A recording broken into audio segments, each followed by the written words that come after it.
garderas dans tes archives. Ouais. Lièvre là-bas. Dis donc, il faut qu'on désigne un volontaire pour accompagner les dames quand elles vont avoir envie d'aller faire oui, il sait faire.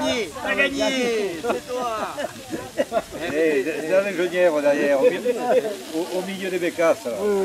Il n'y a pas d'ortie au moins. C'est lequel service celui-là Elle te pique dans ton assiette, t'as vu? C'est de l'os. Eh, heureusement que j'étais là, j'ai la preuve maintenant. On n'est pas pour faire. J'ai la preuve que... Regardez là-bas. Voilà, oui, je m'en rappelle. Mais je n'y suis jamais allée. Je ne sais pas, peut-être. Attends. Ah, refais le bruit. Pour toi. Refais le bruit. Rien que pour toi, Dédé. Oh, c'est merveilleux. C'est merveilleux. Voilà. C'est pour ça que je me tais. On n'a rien à manger, alors c'est pas la peine de mettre dans la boîte. Regarde, c'est encore à l'état cru. Il aurait cru. Le moulin, il faut orienter les ailes en fonction du vent. Hein. Donc on voit très bien là, que là-haut, donc sur la circonférence, ça peut tourner. Ouais. Il faut faire tourner le moulin. Alors quand il y a 2 ou 3 hommes costauds, on peut le faire directement. Sinon, on utilise le cabestan. Alors à quoi sert le trou? C'est tout simplement la cheminée. Puisque comme le toit tourne, il ne peut pas y avoir de cheminée traditionnelle. Donc quand vous allez rentrer, vous allez voir l'endroit où le meunier pourrait faire de la cuisine. Donc le trou qui est là correspond en fait à la cheminée. Et elle tourne le dos au vent dominant. Voilà. Alors, il y a... c'est pour la fumée. Donc, alors vous avez 2 portes, hein, vous en avez une là et une là, parce qu'en fonction du vent, il ne faut pas rentrer par là où les ailes tournent. Hein, donc si les ailes étaient par exemple devant, on pourrait rentrer par derrière. Hein. Sous l'Ancien Régime, les moulins c'était la haute technologie de l'époque. Et bien sûr, ça appartenait aux seigneurs qui avaient le droit de mouture. Et ici, on dépendait de la vicomté de Turenne. Hein. Alors ensuite, après la Révolution, bien sûr, ça a été, comment on peut dire, privatisé.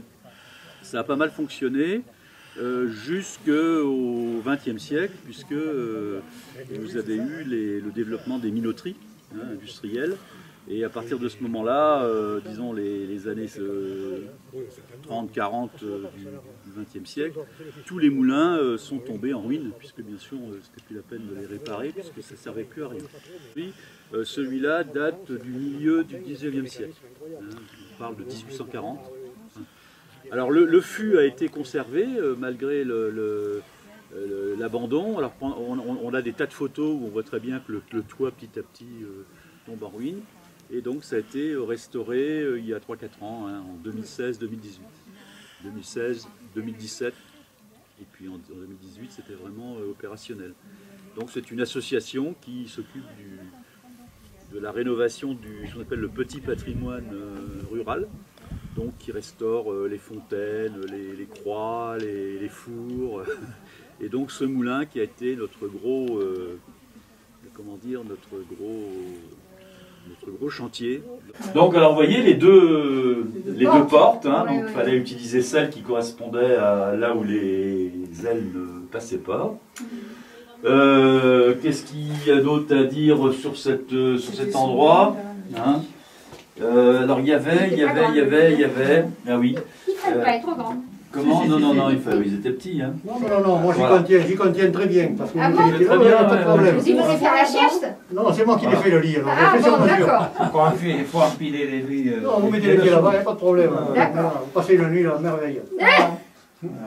Alors la mouture qui arrive ici, bien sûr, n'est pas encore tamisée. Hein, donc vous avez ici des exemplaires, donc la mouture, et après chaque famille, chaque ferme avait son glutoir pour séparer la farine du son. Vous voyez, c'est l'arbre moteur ça. Là l'arbre moteur. Cette poutre, en bout là-bas, vous avez les ailes. Vous voyez? Je ne vais pas aller trop vite comme je vois. Alors, ça paraît énorme comme poutre, vous voyez, ça paraît pas très gros. Et elle est bien minimum. Parce que regardez, il a fallu faire des mortaises, vous voyez. Il n'y a pas beaucoup de bois là. Hein. De chaque côté. Ah oui. Oui, c'est ça paraît comme ça, mais c'est incroyable. Hein. Oui. Alors après, il y a le toit. Le toit, lui, il pèse 12 à 13 tonnes. Qu'est-ce qu'il est beau, ce toit. 12 à 13 tonnes. Il est magnifique. Et alors, il tourne. Vous voyez, ça tourne. Et alors, ça tournait sur des patins en fer, comme ça. Vous voyez, ça, c'est l'ancienne charpente, ça. Ouais. Vous voyez, ça a tourné quelquefois, ça s'est usé. Oui. Ces sabots en fer étaient sous chaque poutre, là. Ah ouais. Voilà. Et ça glissait sur une sablière, sur un morceau de bois qui graissait avec de la graisse de cochon, de la coudena, comme on dit, vous savez, une couane. De la couane. Et alors, seulement, comme ça fait 12 ou 13 tonnes, ça a tendance à s'enfoncer dans le bois. Ah ouais. Alors après, si vous restez un mois ou plus sans le faire tourner, peut-être un teint. C'est incroyable, il faut prendre une paire de bœufs et puis vous casseriez tout. D'accord. Ah oui, oui, à Lunan, il y a un retraité, il est décédé, je crois, le pauvre gars. À Lunan, il a refait son moulin à la retraite, déjà, là, on était allé voir. Il a fait comme ça, là. Il a eu des problèmes, il fallait qu'il mette le tracteur. Alors, c'est ça. Alors là, maintenant, c'est des roulements, vous voyez, c'est la chaîne bleue, là. Ouais. Oui, oui. C'est des roulements à rouleau. Ah, C'est ouais, fait d'accord. comme une chenille de bulldozer. Voilà. D'accord. Voilà. Alors ça glisse, ça tourne sur une sablière, sur une plaque en fer. Vous voyez. Oui, oui. Alors là, voilà. La charpente a tendance à partir ou d'un côté ou de l'autre. Alors ça frotte. Et quand ça frotte pas, tout seul vous le faites tourner. Ah oui. Ah ouais, c'est incroyable. Ah oui, c'est sûr. C'est magnifique, hein, la côte. Alors, là, cette grande roue, on appelle ça le rouet. Là, c'est les dents, les aluchons. 44, vous voyez. Ça a été numéroté parce que vous savez, il y en a toujours une qui flanche, alors comme ça on sait lequel c'est. Parce qu'à l'époque, il avait posé un numéro, il ne savait pas lire. Là, c'est comme le dentiste, la canine, là, vous savez. Là, c'est le numéro 7 qui déconne, bon, allez, c'est celle-là à réparer. Parce que des fois, ça arrive. Hein. Alors, ça, c'est la lanterne, vous voyez. Alors, Ouais. on embraye ou on débraye. Bon, je ne vais pas débrayer ou embrayer, mais je peux vous le faire. Je vais débrayer. Alors, vous savez, la voiture, on appuie sur le débrayer, là, ça débraye. Ah oui. Ah ouais. Ah, Ah d'accord. oui, on recule la Pas du tout, lanterne. mais là, alors là, j'embraye. Voilà. Et vous n'entendez pas les pignons grincer. Hein, comme ça. D'accord. Oui, c'est pas. C'est tout simple. Hein. Putain, j'ai une sciatique en ce moment, je suis pas du tout. C'est pas bien le jour. Avec l'Erquine, la gamédole. On a la même, on a la même. L'Erquine, Et la alors, gamédole. pourquoi il y a tous ces trous là? Il n'y en a qu'un lycéen en général. Ça, c'est eux, ils ont fait tous ces trous. Mais moi, je l'ai marqué parce que, comme on est plusieurs, vous savez Oui, bien. ouais. Parce qu'autrement, si jamais c'est mal fait, attention, ça va mal se passer. Hein. Alors là, c'est la lanterne. Alors, ici, là, ça là, vous voyez? Ça là, cette sangle là, c'est Oui. le frein. Je tourne là. Ah oui, ça sert sur Vous le... la prendrez par la tête. Allez. Alors là, le frein, Oui. alors ça sert, vous serrez la ceinture comme Ouais. vous serrez la ceinture, et ça fait pareil, c'est le même principe. Et alors, ça c'est du chêne. Oui. Et ça là, C'est du bois tendre, ça. c'est du bois tendre. Oui. Du peuplier, piboule Voilà. et chêne. Du peuplier. Comme ça, ça grippe. Bois dur, bois tendre, parce Oui. qu'autrement ça cire, ça marche pas. Oui. Alors là, les aluchons, c'est du frêne, c'est un bois demi-tendre. Et là, c'est du buis, du bois très très dur. Voilà. Ah oui. Voilà, vous voyez, tout est... oui. Le buis, c'est comme ça. Oui. Alors après, le grain, vous montez là, le sac, vous le videz là, comme ça. Vous voyez, le grain, il est là. Alors, ces meules, voilà, ces meules, elles étaient usées. Elles sont en silex. Elles sont en silex, mais Ah ouais, elles avaient elles sont de en l'usure. silex. Il n'y avait plus de raies, mais encore, elles sont très épaisses, elles font Oui, encore on 20 peut- cm d'épais. Hein. On peut Alors, tailler là, il a encore. fallu refaire les rainures. Et les rainures, suivant que vous êtes dans un pays ou dans un autre, c'est pas les mêmes. Et alors là, pour refaire les rainures, là, c'est moi qui les ai fait, les rainures. Là. Mais bon, on ne savait pas dans quel sens ça tournait et comment il fallait les faire. Ça aussi, c'était un peu compliqué. Hein. Et puis c'est du silex, c'est infaisable. Hein. Nous autres, on a taillé, moi j'ai taillé à la pierre toute ma vie. On a des disques diamants, vous voyez. Ça n'a rien à voir, hein. Ceux qui faisaient ça à la main. Hein. Ah ouais, C'est ouais. ça, la main. Mais nous, on a des disques diamants à double rangée qui valent 200 € pièce. Ça y rentre dedans. Mais attention, un disque à 200 € pour une meule. Hein. Et encore, vous voyez, il y a le tuyau d'eau qui coule à côté là. Ouais. Non, mais c'est incroyable. De manière... Et puis il faut se protéger parce que le silex, c'est pas bon. C'est comme la silice, il ne faut pas trop en prendre dans les poumons. Hein. Non, non, non. Voilà. Et alors après, il a fallu les cercler aussi, vous voyez. Et oui. Alors, parce que les cercles étaient pourris, vous pensez bien. Parce que en silex, la carrière, c'est. Est-ce qu'elle venait de là? On ne le sait pas, mais c'est à Dôme. Le plateau de bord où ils ont le camp d'aviation, c'est là qu'était la carrière. Il y avait 60 ouvriers jusqu'en 1950. Et après, ça a fait faillite, c'était fini. Mais alors, il n'y avait jamais une pierre silex de la grandeur d'une meule. C'était toujours appareillé. Vous voyez là, une fois qu'elle a été nettoyée, la meule, cet appareillage-là, c'est incroyable. Une pierre aussi dure arrivait à la tailler comme ça. Et alors bon, il a fallu les recercler. On a pris des cercles de cuve à vin. Et alors bon, on les a tordus aux genoux parce qu'on n'avait pas les ceintures. Alors de combien, parce qu'il faut les chauffer pour les rentrer là, pour que ça... Et alors de combien ça s'élargit ça? Bon, on a réussi à le savoir, mais la première, on s'est fait un peu avoir. Hein. Et alors, vous voyez, on chauffe. Et après, à 3, avec du fer à béton, là, un peu de loin, il faut que le fer vienne bleu, mais pas rouge, parce qu'autrement, il vous dit merde. Et alors, Comme les charrons. vous l'enfilez, pareil, c'est comme pour châtrer les roues de charrette. Ouais. Et alors là, vous l'enfilez, et puis vous remettez de l'eau dessus, et puis terminé. Vous mettez de l'eau. Alors, ça tournait pas au gasoil ni à l'électricité à l'époque, hein. C'était au vin. Et alors, il y a le nom des vins. Le vin nègre et le vin blanc. Oh oui. Le vin du nord et le vin d'Otan. Et le pusal. Et l'eau pluviale qui vient de l'Atlantique. Et l'eau vin clar. Et l'eau Tsobarial. Le Tsobarial, il est là. C'était un vin ni du nord, ni pluvial. Mais très froid, et souvent il pleut un peu là, et c'est pas que l'eau Tsobarial. Chez nous, c'était le Savoyer, mais C'était la même bête, il avait le même nombre de pattes. Exactement. Il est là. Ouais. Et alors après, il y a le vent clair, celui qui passe en Auvergne, qui souffle en mars-avril, tous les ans. Et alors les gens disent tous, oh, jamais on a vu ça. Mais c'est tous les ans que vous avez ce vent là qui vient du Massif central et qui souffle régulièrement. Et il est très froid. C'est le plus froid qui fait de l'hiver. Il fait que -1, -2 peut-être, mais la journée ça ne monte pas en température. Car le vin nègre. Quand même pas le vin nègre, quand même portard. C'est le vin clair, vous dites? Le vin clair, Le oui. vin clair.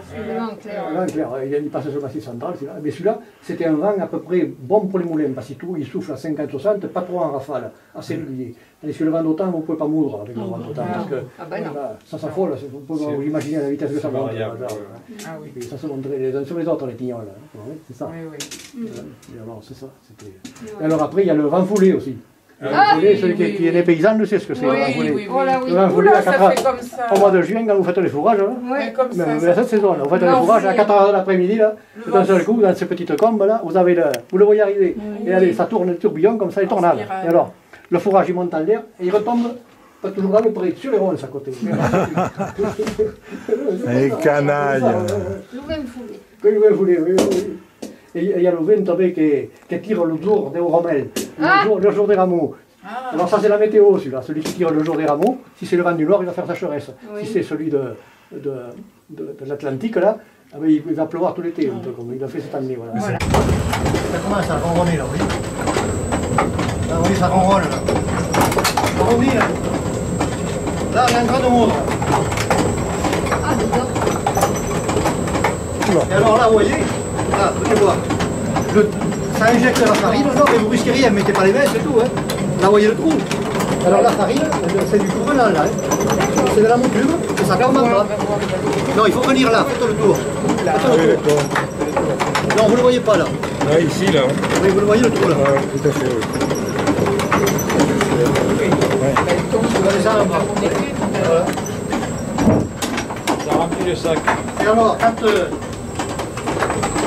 le meunier, ça tournait qu'un jour sur 5, parce qu'il n'y a pas de tournoi, mais le jour que ça tournait, il fallait nuit des jours. Et alors il mettait son sac de blé, il allait se reposer dans le lit là, et alors il y avait, quand il n'y avait plus de marché, il attrapait ça. Voilà. Alors, voilà. Ça le réveillait. Ça le réveillait. Voilà.